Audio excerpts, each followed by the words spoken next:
قال الله سبحانه وتعالى في كلامه القديم والفرقان المجيد يا أيها الذين آمنوا قوا أنفسكم وأهليكم نارا صدق الله المولانا العظيم. மேலான அல்லாஹுவின் நல்லடியார்களே, அல்லாஹ் சுப்ஹானஹு வ தஆலா அருள்மறையான் திருக்குர்ஆனிலே பல்வேறு நபிமார்களின் வரலாறுகளை எடுத்து சொல்லுகின்றான். அந்த நபிமார்களின் வரலாறுகளை பேசுகிற போது ஒரு விஷயம் பதிவாயிருக்கிறது. அந்த நபிமார்கள் தங்கள் குடும்பத்தார்களுக்கு, மனைவி மக்களுக்கு தொடர்ந்து மார்க்கத்தை போதித்து கொண்டே இருந்தார்கள் என்ற செய்தியை பதிவு செய்கிறார். வகான யஅ்முரு அஹ்லஹு பிஸ்ஸலா.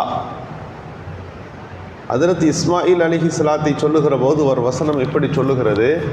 அவர் தன் குடும்பத்தார்களுக்கு, குழந்தைகளுக்கு தொழுகையை பற்றி பேசிக்கொண்டே இருந்தார்கள்.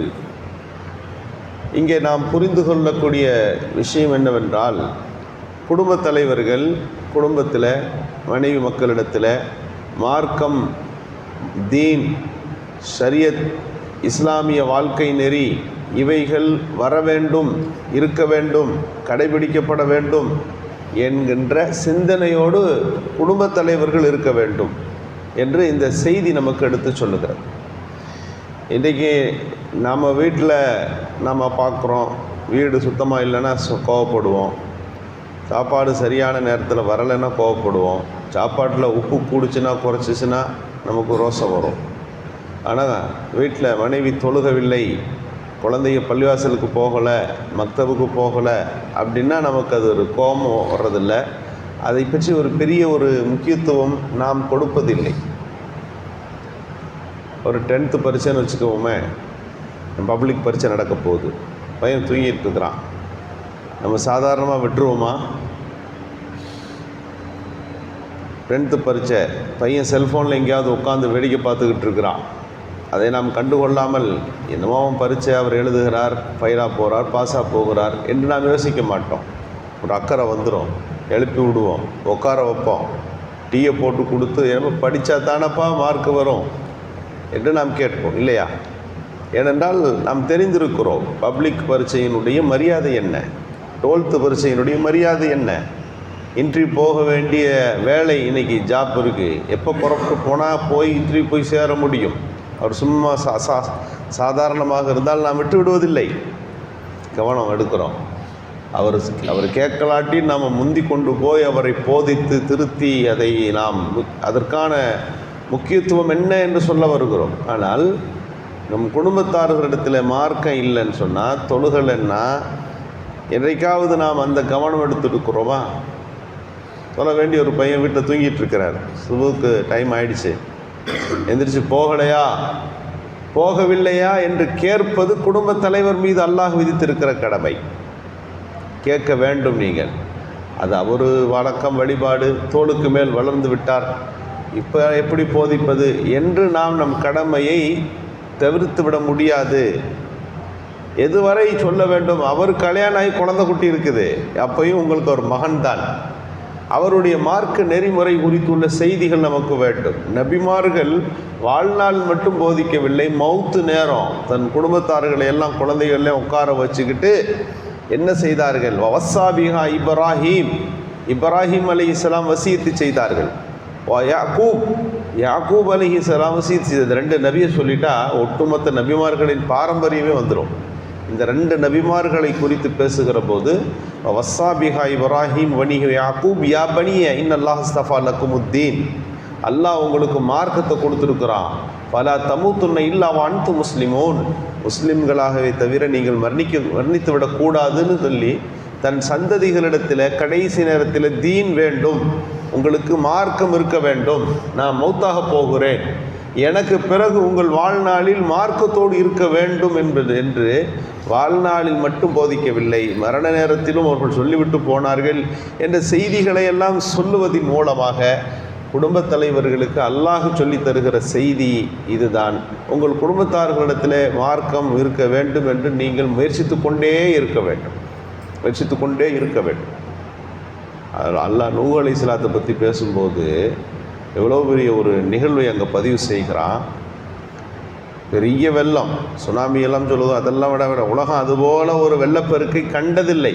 கடுமையான வெள்ளப்பெருக்கு, பூமி முழுக்க அது நிரம்பி கொண்டு இருக்கிறது. கப்பல் மிதக்க ஆரம்பிக்குது. கப்பல் கடலில் தானே போகும், பெரிய நைல் நதியில் போகலாம். இருக்கிற ஊரில் கப்பல் மிதக்கணும்னா அடி ஆழம் எவ்வளோ இருக்கணும்? நங்கூரம் கீழே பதிஞ்சிடாது இல்லையா, பதியக்கூடாது இல்லவா? அவ்வளோ தூரம் தண்ணி வந்தால் தானே இருக்கிற இடத்துலேருந்து கப்பல் எந்திரிக்க முடியும். அவ்வளவு பெரிய தண்ணீர். மகன் ஒரு மலையில் ஏறி உட்கார்ந்துருக்கிறார். ஹஜ்ரத் நூஹ் அலைஹிஸ்ஸலாம் கப்பலுக்குள்ளிருந்து மகனை கூப்பிடுகிறார்கள்.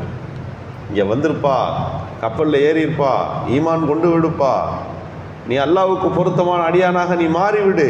ஒரு நபி தன் மகனை நோக்கி அழைக்கிற செய்தி குர்ஆனில் இருக்கு. அந்த மகன் மலையிலிருந்து பேசினார், நான் இந்த மலையின் மீது ஏறிக்கொள்வேன். யாசிமுனி மினல் மா, இந்த தண்ணீர்லேருந்து நான் என்னை காப்பாற்றிக்குவேன், நீங்கள் போங்க அப்படின்னு அவர் சொன்னார். ஏதோ ஒரு தடவை மட்டும் கூப்பிட்ட வரலாறு அல்ல, தொடர்ந்து ஹஜ்ரத் நூஹ் அலைஹிஸ்ஸலாம் தன் மகனை அழைத்து கொண்டே இருந்தார்கள். கடைசி அழைப்பை திருக்குர்ஆன் பதிவு செய்தது. கடைசி அழைப்பு தகன மகனை ஒரு தடவை கூப்பிட்ட போது அல்லாஹ் சொன்னால், அவர் ஈமான் கொள்ளலைன்னு சொன்ன பிறகு அவர் உங்களுடைய மகன் அல்ல, நீங்கள் விட்டுருங்க என்று அல்லாஹ் சொன்ன பிறகுதான் நூஹ் அலைஹிஸ்ஸலாம் அழைப்பை நிறுத்தினார்கள் என்று சொல்வதிலிருந்து நாம் புரிந்து கொள்ளுகிற செய்தி இதுதான். ஒரு தந்தை, ஒரு குடும்பம் என்று வருகிற போது தங்கள் குடும்பத்தார்களிடத்தில் மார்க்கம் வர வேண்டும் என்பதில் தொடர்ந்து போதித்து கொண்டே இருக்க வேண்டும். அந்த போதனை தொடர வேண்டும். இந்த செய்திகள் நமக்கு நம்மிடத்தில் மார்க்க நெறிமுறைகளுக்கான முக்கியத்துவத்தை எடுத்து ஓதுகின்றது. எனவே மக்தபு மதரசாக்கள் என்பது மார்க்கத்தை குடும்பத்தார்களிடத்தில் கொண்டு வந்து சேர்க்கிற மிக முக்கியமான ஒரு விஷயம்.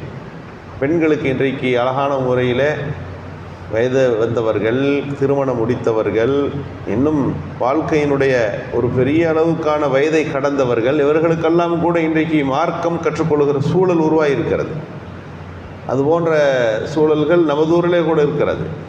அது விஷயங்களிலே நாம் முக்கியத்துவத்தை கொடுத்து அவர்களை மார்க்கம் கற்க அனுபவிக்க வேண்டும். ஒரு மனைவி மார்க்கத்தை கற்கிற போது குடும்பத்தில் கணவனுக்கு செய்ய வேண்டிய கடமையை புரிகிறார், குழந்தைகளுக்குள்ள வாழ்க்கை நெறிகள் எப்படி இருக்க வேண்டும் என்பதை புரிகிறார். ஒரு வயதானவர் மார்க்கத்தை கற்றுக்கொள்ளுகிற போது தன் குடும்பத்தில் இருக்கிற மருமகள்களாக இருக்கலாம், தன்னுடைய குடும்பத்தின் நிர்வாகமாக இருக்கலாம், எப்படி செய்ய வேண்டும் என்பதை புரிந்து கொள்ளுகிறார். இப்படி மார்க்கத்தை தருகின்ற சூழல்கள் இன்றைக்கு இருக்கிறது. ஒரு கட்டத்தில் மார்க்கத்தை படிச்சுக்கணும்னா மதரசாவுக்கு போகணும், அங்கே போகணும். இன்றைக்கி ஆன்லைன் மதரசாக்கள் வந்து விட்டது. செல்ஃபோன்களில் இன்றைக்கு அரபு மதரசாக்களின் சனது கொடுக்கப்படுகின்ற அளவுக்கு மார்க்கத்தை ஒரு கோர்ஸாக கற்றுக் கொடுக்கிறார்கள். இதையெல்லாம் நாம் பயன்படுத்தி கொள்ளுகிற போது தான் மார்க்கத்தை நம்மால் பெற்றுக்கொள்ள முடியும். எல்லாத்துக்கும் உழைப்பு வேணும் இல்லையா, முயற்சி எடுக்கணும் இல்லையா? இப்போ மார்க்கம் வேணும்னு கொஞ்சம் முயற்சி எடுக்க வேண்டும்.